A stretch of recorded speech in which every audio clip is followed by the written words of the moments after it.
Hello hi friends, welcome back to my channel. ಇವತ್ತು chicken sambar ಮಾಡ್ತಾಯಿದ್ದೀನಿ, ಮೊಟ್ಟೆ ಕೋಳಿ ಸಾರು. ಅದು ಬೇಕಾದಂಥ ಪದಾರ್ಥಗಳು ನೋಡಿ. ಚಿಕನ್ ತೊಳೆದಿಟ್ಕೊಂಡಿದ್ದೀನಿ. ಇದು ಅರ್ಧದಷ್ಟು ಕಾಯಿ ತೊಗೊಂಡಿದ್ದೀನಿ. ಒಂದು ಟೊಮೊಟ, ಒಂದು ಈರುಳ್ಳಿ, ಒಂದು ದಪ್ಪದ ಗೆಡ್ಡೆ ಬೆಳ್ಳುಳ್ಳಿ, ಒಂದು 2 ಶುಂಠಿ ಮತ್ತು ಕಡಲೆ, ಚಕ್ಕೆ, ಲವಂಗ ತೊಗೊಂಡಿದ್ದೀನಿ. ಕೊತ್ತಂಬರಿ, ಪುದೀನ ತೊಳೆದಿಟ್ಕೊಂಡಿದ್ದೀನಿ.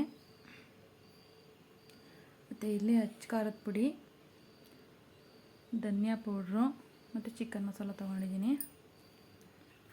ಮತ್ತು ರುಬ್ಕೊತ ಇದ್ದೀನಿ ಈರುಳ್ಳಿ ಮತ್ತು ಬೆಳ್ಳುಳ್ಳಿ, ಶುಂಠಿ, ಟೊಮೊಟ, ಕೊತ್ತಂಬರಿ ಮತ್ತು ಪುದೀನ ಎಲ್ಲ ಹಸಿದೆ ರುಬ್ಕೊತೀನಿ.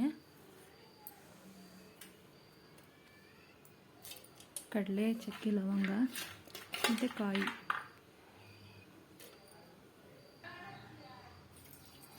ಸ್ವಲ್ಪ ನೀರು ನೋಡಿ, ಪೇಸ್ಟ್ ಆಗಿದೆ.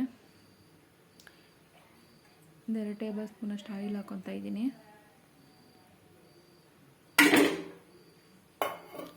ಚಿಕನ್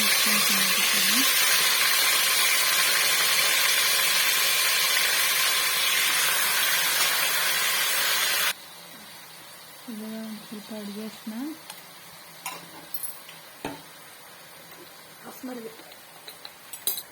ಸ್ವಲ್ಪ ಉಪ್ಪು ಹಾಕ್ಕೊಂಡು ಹುರ್ಕೊತೀನಿ. ಸ್ವಲ್ಪ ನೀರು ಬಿಟ್ಕೊಬೇಕು ಚಿಕನ್ನು ರೋಸ್ಟಾಗಿ.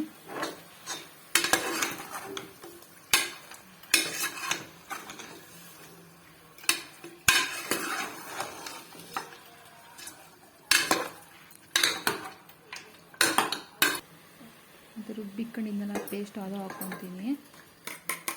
ಅದು ಚಿಕನ್ ಜೊತೆ ಹುರ್ಕೊಂಡ್ರೆ ಹಸಿ ವಾಸನೆ ಎಲ್ಲ ಹೋಗುತ್ತೆ.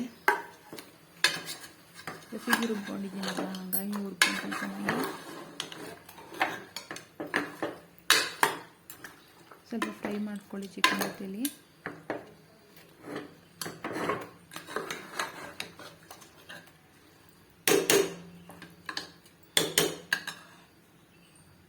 ಇದು 2 ನಿಮಿಷ ಆಗಲಿ ನೋಡಿ, ಕುದೀತಾ ಇದೆ ಅದು. ಇವಾಗ ಚಿಕನ್ ಮಸಾಲ, ಖಾರದ ಪುಡಿ ಮತ್ತು ಧನಿಯಾ ಪೌಡ್ರ್ ಹಾಕ್ಕೊತಾ ಇದ್ದೀನಿ. ಅದನ್ನು ಸ್ವಲ್ಪ ಬಾಡಿಸ್ಕೊಳ್ಳಿ ಚಿಕನ್ನ ಜೊತೆಲಿ. ಸ್ವಲ್ಪ ಫ್ರೈ ಆದರೆ ಸಾಕು. 2 ನಿಮಿಷ ಆದಮೇಲೆ ನೀರು ಹಾಕ್ಕೊತೀನಿ. ಸಾಂಬಾರು ಟೇಸ್ಟ್ ಸೂಪರಾಗಿ ಬರುತ್ತೆ, ನೀವು ಟ್ರೈ ಮಾಡಿ.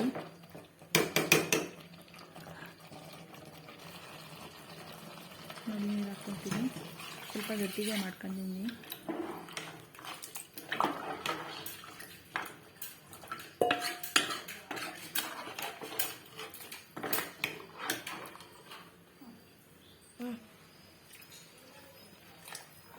ನೋಡಿ, ಸಾಕು ನೀರು, ಅದಕ್ಕಿದ್ರೆ ಸಾಕು. ಉಪ್ಪು ಹಾಕ್ಕೊತೀನಿ. ಈಗ ಉಪ್ಪು ನೋಡಾಕೊಳ್ಳಿ. ಫಸ್ಟ್ ಚಿಕನ್ಗೆ ಸ್ವಲ್ಪ ಉಪ್ಪು ಹಾಕ್ಕೊಂಡಿದ್ದೆ ರೋಸ್ಟ್ ಮಾಡ್ಬೇಕಾದ್ರೆ. ಇವಾಗ ನೋಡಿಬಿಟ್ಟು ರುಚಿಗೆ ಎಷ್ಟಷ್ಟು ಉಪ್ಪು ಹಾಕೊಳ್ಳಿ.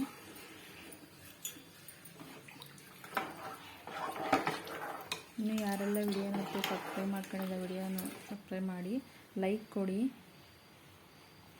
ನೋಡಿ, ಮೊಟ್ಟೆ ಹಾಕ್ಕೊತಾ ಇದ್ದೀನಿ. ಕುದಿ ಬಂದಮೇಲೆ ಫಸ್ಟೇ ಹಾಕ್ಕೊಂಡ್ರೆ ಸೌಟಲ್ಲಿ ಮೊಟ್ಟೆ ಎಲ್ಲ ಹೊಡೆದೋಗ್ಬಿಡುತ್ತೆ. ಲಾಸ್ಟ್ಗೆ ಹಾಕ್ಕೊಂಡ್ರೆ ಮೊಟ್ಟೆ ಹೊಡೆಯಲ್ಲ, ಸಣ್ಣ ಸಣ್ಣ ಮೊಟ್ಟೆಗಳು.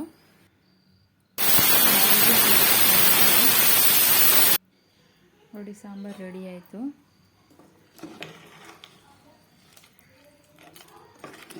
ಬಾರ್ ವಿಸಿಲ್ ಕೂಗಿಸ್ಕೊಂಡ್ರೆ ಬೇಯುತ್ತೆ ಚಿಕನ್ನು.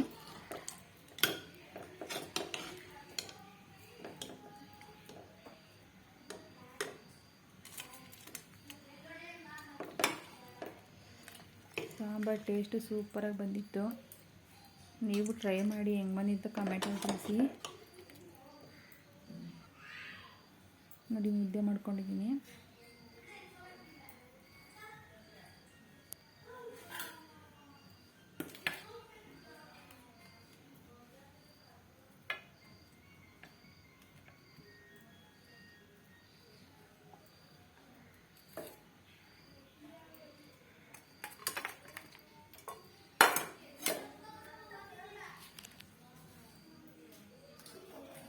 ಯಾರೆಲ್ಲ ವಿಡಿಯೋ ನೋಡಿದಾರೋ ಅವ್ರಿಗೆಲ್ಲ ಥ್ಯಾಂಕ್ ಯು. ಸಪೋರ್ಟ್ ಮಾಡಿ ಪ್ಲೀಸ್.